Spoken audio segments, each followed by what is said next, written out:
Assalamualaikum warahmatullahi wabarakatuh. Selamat pagi anak-anak. Bagaimana kabar kalian pada pagi hari ini? Semoga anak-anak selalu diberikan kesehatan. Oke, pada pagi hari ini kita akan belajar pelajaran akidah, yaitu tentang akhlak terpuji 1, tentang syukur nikmat, hidup sederhana dan rendah hati. Langsung saja anak-anak, kita akan mempelajari tentang syukur nikmat. Syukur nikmat adalah berterima kasih atau ucapan terima kasih kepada Allah atas semua pemberian Allah yang kita miliki. Allah memberikan kepada kita nikmat yang begitu banyak sehingga kita tidak dapat menghitung jumlahnya. Nikmat itu ada dua, anak, yang tampak dan ada yang tidak tampak. Contohnya panca indera, kita bisa melihat, mendengar, mencium, membau dan lain-lain. Terus juga nikmat rezeki, berapapun dan apapun yang kita dapat, kita harus banyak-banyak bersyukur. Mensyukuri nikmat Allah berarti menerima pemberian Allah. Sedangkan dalam firman Allah Surat An-Nahl ayat 18 yang berbunyi, dan jika kamu menghitung nikmat Allah, niscaya kamu tidak akan mampu menghitungnya. Sungguh Allah benar-benar Maha Pengampun dan Maha Penyayang. Oleh karena itu anak-anak, kita harus selalu bersyukur bagaimanapun keadaan kita. Kita harus selalu bersyukur kepada Allah dan menyadari bahwa semua karunia dan nikmat yang diberikan kepada kita berasal dari Allah. Allah adalah yang maha pengasih dan maha penyayang. Lawan dari syukur nikmat adalah kufur nikmat. Macam nikmat Allah dan cara mensyukurinya ada 3, anak. Yang pertama nikmat jasmani, yang kedua nikmat rohani, yang ketiga nikmat rezeki kebendaan. Pertama yaitu nikmat jasmani. Nikmat jasmani itu apa tuh anak-anak? Adalah pemberian Allah yang berupa kesempurnaan jasmani atau badan. Allah telah menciptakan manusia dalam bentuk yang sebaik-baiknya. Kita diberi anggota badan yang sempurna loh anak-anak, baik itu berupa panca indera ataupun bagian tubuh yang berperan penting dalam kehidupan kita, contohnya paru-paru, jantung, otak, dan lain-lain. Bagaimana cara kita bersyukur kepada Allah atas nikmat jasmani yang kita peroleh selama ini?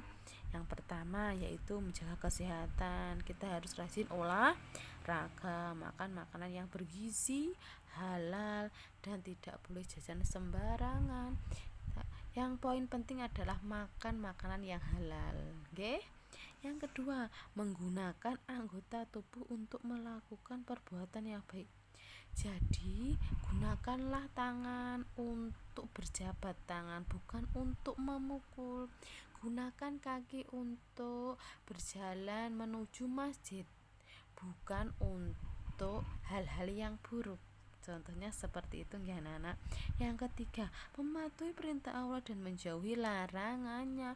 Mematuhi contohnya sholat, mengaji dan lain-lain. Dan menjauhi larangannya seperti apa? Tidak boleh syirik, yaitu menyembah selain Allah. Yang keempat, mengucapkan alhamdulillah atas nikmat jasmani yang telah diberikan kepada kita.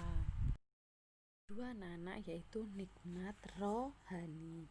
Nikmat rohani adalah nikmat yang tidak dapat dilihat oleh mata tetapi kita dapat merasakannya. Contohnya nikmat iman dan Islam, nikmat pikiran dan kepintaran, nikmat memiliki perasaan bahagia, nikmat memiliki kemauan untuk menjadi lebih baik. Allah memberikan nikmat rohani kepada manusia agar manusia dapat merasakan kebahagiaan dan kesejahteraan.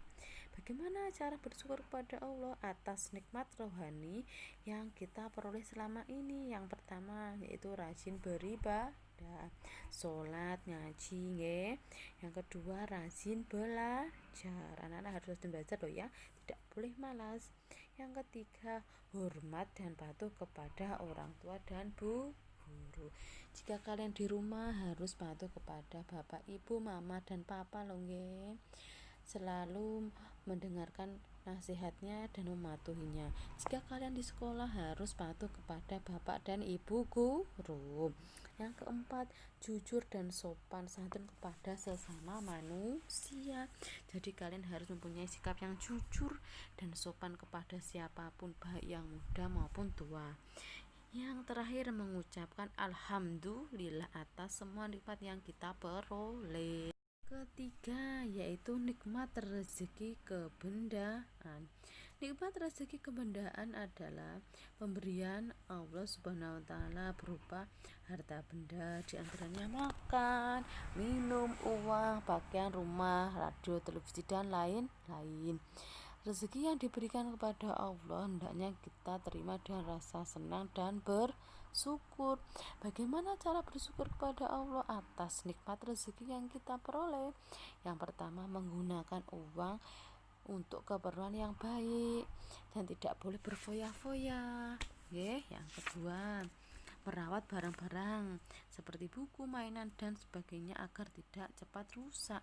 Jadi kalian harus benar-benar merawat barang agar tidak rusak. Yang ketiga, banyak beramal, berinfak, dan bersedekah.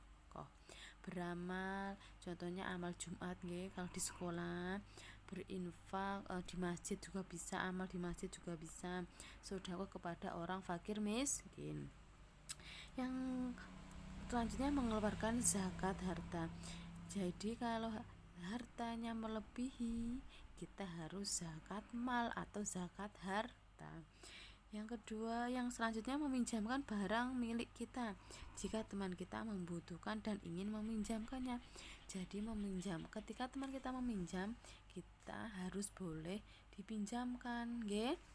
Yang terakhir, mengucapkan alhamdulillah atas nikmat Allah, rezeki yang diberikan Allah kepada kita. B, yang pertama tadi syukur nikmat. Yang B yaitu hidup sederhana.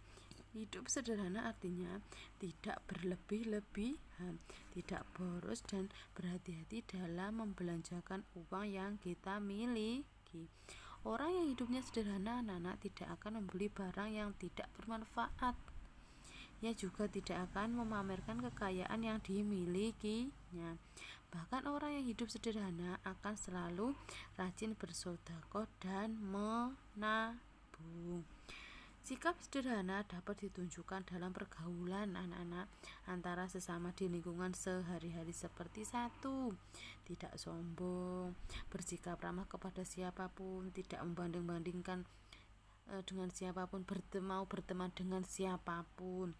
Yang ketiga, sopan santun dalam perkataan dan perbuatan, jadi tidak pernah berkata kasar, berbicaranya dengan sopan dan pelan. Yang keempat, menghormati orang yang lebih tua dan menyayangi orang yang lebih muda. Menghormati orang yang lebih tua seperti orang tua, kakak kelas, kakak sendiri, dan menyayangi yang lebih muda, adik kelas kita. Yang kelima, tidak mudah marah dan tidak boleh tersinggung. Yang keenam, berpenampilan wajar dan tidak berlebih-lebihan. Jadi berpenampilan seadanya, tidak usah memakai yang berlebih. Yang ketujuh, tidak malu bergaul dengan orang miskin. Nah, apa saja tuh anak-anak manfaat hidup sederhana itu? Yang pertama, hati menjadi tenang. Yang kedua, membiasakan hidup hemat. Yang ketiga, mensyukuri nikmat Allah. Yang keempat, menghindari sifat berlebih-lebihan. Yang kelima, menjauhi sikap pamer atau riya. Ketiga atau C, yaitu tentang rendah hati. Rendah hati artinya anak-anak tidak sombong, tidak angkuh, dan tidak merendahkan orang lain. Rendah hati juga disebut dengan tawadhu. Orang yang rendah hati akan menghormati dan menghargai orang lain. Sifat rendah hati berbeda dengan sifat rendah diri, anak-anak. Sifat rendah hati merupakan sifat terpuji, selalu menghargai orang lain. Sementara sifat rendah diri merupakan sikap tercela yang harus dihindari.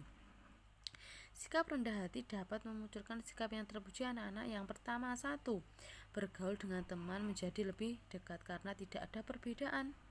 Yang kedua, teman tidak akan tersinggung perasaannya. Kalau kita bercanda, temannya tidak menganggap serius dan tidak mudah tersinggung.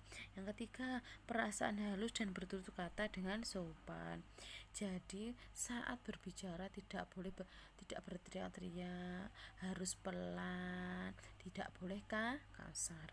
Yang keempat, selalu menghargai pendapat orang lain. Jika temanmu memberikan pendapat, kamu juga harus mendengarkan dan menghargainya. Yang kelima, selalu hormat kepada orang lain.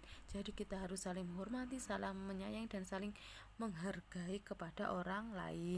Dan yang terakhir, sifat rendah hati ini akan dicintai Allah dan disenangi banyak teman. Siapa yang di sini ingin dicintai Allah dan punya banyak teman, maka kalian harus bersikap rendah hati.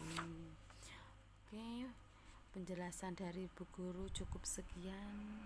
Ada kurang lebihnya Bu Guru mohon maaf. Anak-anak tetap semangat dalam daring, tidak boleh rewel dan tidak boleh menyusahkan orang tua, nggih. Akhiran, jika ada yang belum paham dan mau bertanya kepada Bu Guru boleh. Akhirnya, wassalamualaikum warahmatullahi wabarakatuh.